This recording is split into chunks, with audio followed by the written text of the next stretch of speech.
Hey, welcome back to Average Planeswalker. Today we're going to do a video about the standard meta. And I've been playing a lot of Arena. I've been playing a lot of Arena for a long time, but I've been doing a lot of best of three. I love best of three. I think it prepares you more for paper magic when you do FNM and other type of tournaments. Best of one, you can grind a lot faster and get more games out, but it will not prepare you for best of three when you go play paper. So I like to play a lot of best of three. And in my best of three plays, there there have been a lot of decks I've played against, but one in particular that has become a nuisance throughout the meta. And a friend of mine and I have been talking recently about the meta and cards that are either overpowered or should be banned or something should happen to the meta because it needs a mix up right now. Um, it's Dominator United helped a lot to change the meta, but the diversity of the meta is not it's not happening, which is weird because Dominator United is really good. It's really good for the format. But we're gonna look at the top five decks real quick and see what the problem is. So the first one we're looking at is this is the top five decks off of MTG Goldfish. I was listening to a podcast of MTG Goldfish with Seth and Krim, I think, and Asian Avenger, I believe his name is. Um, I don't remember names. I have a bad memory. But anyway, uh, they talked about Meat Hook Massacre being OP and possibly a ban-worthy card. And I don't agree with that. It is definitely an OP card. You drain life from your opponent, you gain life, and you board wipe for cost of X, which is really, really, really good. So the card is definitely overpowered. It's definitely really good, but I think a card went under the radar for some people. I know when I saw it, I was like, "This is ridiculous." But the card that went under the radar, which is now overtaken the format and is, I believe, needs to be banned, is Invoke Despair. Invoke Despair does way too much for such little mana, and it's funny because it's we look at this card as it takes four black and a colorless to cast this, and a lot of players and a lot of people thought, maybe it only works in a mono black deck. Well, mono black now is just rampant and just destroying the meta right now. So it's easy to cast this um, from that deck. But in since we have such a good mana base right now in standard, you can cast this in a three-color deck easily in whether it be in Grixis or Rakdos. You can cast this in those decks because the mana base is that good. And we also have treasures. We still have treasures. So that is all valid reasons to play this card in those decks. Meat Hook Massacre, I believe there was 10 total Meat Hook Massacres being played in all top five decks of standard, and that included the sideboard and everything. And I believe there's 10 as well of Invoke Despair, but they're all obviously main board. So in Mono Black, we were running not we because I tried playing the Mono Black, but it was boring. Honestly, I don't there it doesn't feel like there's too much interaction. And I love interaction when playing Magic. It's why I love Control so much. That's why I play Control so much. If you see my channel, Average Planeswalker, yeah, on TikTok as well and on Twitch, shameless plug, you'll see I play a lot of Control. I think Control allows me to think and brew because I love brewing.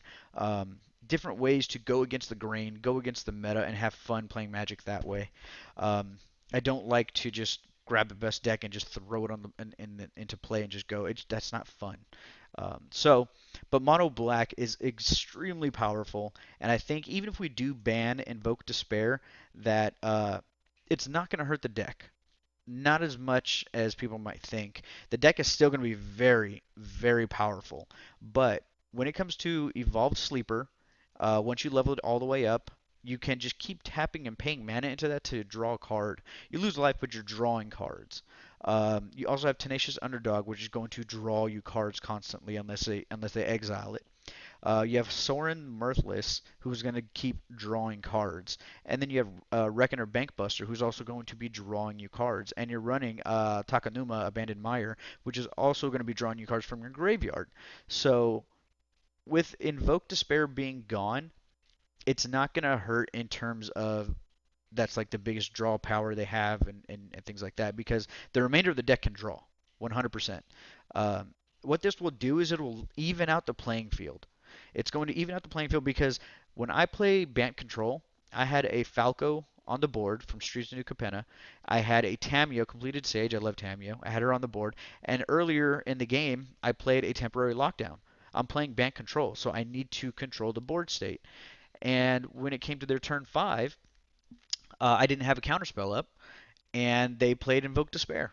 I sacked my Falco, I sacked my Tamio, and I sacked the temporary lockdown, which had three creatures underneath it. The three creatures were Tenacious Underdog, Evolved Sleeper, and Concealing Curtains. Those three creatures came back on their board, and my entire board state was gone with one card on turn 5. Like, it was ridiculous because then turn 6 they play another Invoke Despair and they hit me for 6 damage and they draw 3 cards. Like, you don't come back from that. You can't. Even as a control deck, you can't.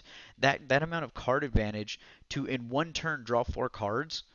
Hence, this is new super secret tech that I'm putting in the sideboard for this card is even the score. It's in my sideboard because if they draw 4 cards in one turn, it costs X to draw as many cards at instant speed. Anyway, aside from that, uh, the way that it just is backbreaking to players is not fun. It's not. Like, I don't mind a 1 for 1 or a 1 for 2 sometimes, If they meat hook me, that sucks. I should have known in those colors. I shouldn't have been as aggro with it. I should have saved some creatures. That was something you could learn from. You can't learn from Invoke Despair. You can't sit there and say, okay, well, I'm not going to play my planeswalker and a creature because I don't want them to kill it. Well, now you're just going to take damage and they're going to draw cards. So the fairness in Invoke Despair is not there. Um, and that's why I say, like, in comparison to Miko Massacre, you're only hitting creatures. And sure, you get drained and sometimes you die that way, but that's the name of the game. But with Invoke Despair, you either have to put your cards out and hope they don't have Invoke Despair, or you hold them and hope they don't have Invoke Despair. And when they do, you're getting hit for damage and they're drawing cards because you're trying to play safe. Like, you're penalized for not playing the game. So I think Invoke Despair is definitely a ban-worthy card. Uh, I don't see any other way around it. That in mono black, it's a 4 of. Grixis mid range, it is a 4 of. And Jund Windgrace, these are the top decks in off MTG Goldfish. Jund Windgrace isn't playing it at all, which makes sense. They have more green in there than they do black. Rakdos, it's a 3 of. Obviously, there's some iterations where they play a 4 of. Excuse me. And in Esper, excuse me, in this list, they're not playing it. But again, it's another list where you can actually play that card in that deck. So Invoke Despair, I think, does need a banning, 100%, and I don't think that's an invalid opinion. I don't think that that's a it's not going to destroy the mono black decks. That's why I think it's okay to ban this card. It's going to open up the format a lot more because 1, 2, 3, 4, 5, 6, 7, 8, 8, 9, 10. Okay, 9 out of the top 10 decks on MTGO, or excuse me, MTG Goldfish, all run black. So obviously black is still strong enough that if we get rid of Invoke Despair, it's still going to be a relevant color source to play. So banning Invoke Despair is doing nothing good for the format. And I honestly don't see cards that do that very often. Sometimes there's like even for me, as a control player, I can counter it, and then I could play Katose for my sideboard, but that's on game 2 and 3, and then surgical extract all the rest of them. But that's a lot of work I have to go through in order to stop that card. I have to have a counter spell. I have to be okay with either taking 6 damage and them getting 3 card advantage on me. I have to be okay with them board wiping me and possibly getting creatures back. There's no upside, and I'm not saying every card needs an upside on both sides of playing it, but the amount of plus the player who plays that card gets out of it is far too much. That's what I'm trying to say. So yeah, that's my little hot take on standard. I'm having fun with standard right now. Like I said, playing Bant Control. I'm gonna come out with some more content. I'm working on some synergies for cards, and I'll give you a little tip or a little sneak peek. Is one of them is with Modern, and it comes with Sarah Paragon. I've been working on a Jeskai mid range or Jeskai control type of deck for Sarah Paragon because I think that's the best card in Dominaria United. And the little trick is pair it with Ragavan, and whenever they kill your Ragavan, you play Sarah Paragon. You can dash in Ragavan with the dash mechanic, and then at the end of the turn, it goes back to your hand. So that's really, really good. And then you also got access to Mishra's Bauble, so you're playing Baubles for free when you got Sarah Paragon out. And there's just a lot to it. So I'm going to be bringing up some more videos about that. I'm going to bring up some more videos about Falco since I've been playing him, how good he really is.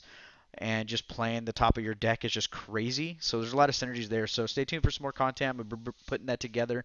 And don't forget to check out my TikTok at Average Planeswalker and my Twitch at Average Planeswalker as well. And I will catch you guys in the next video. Peace.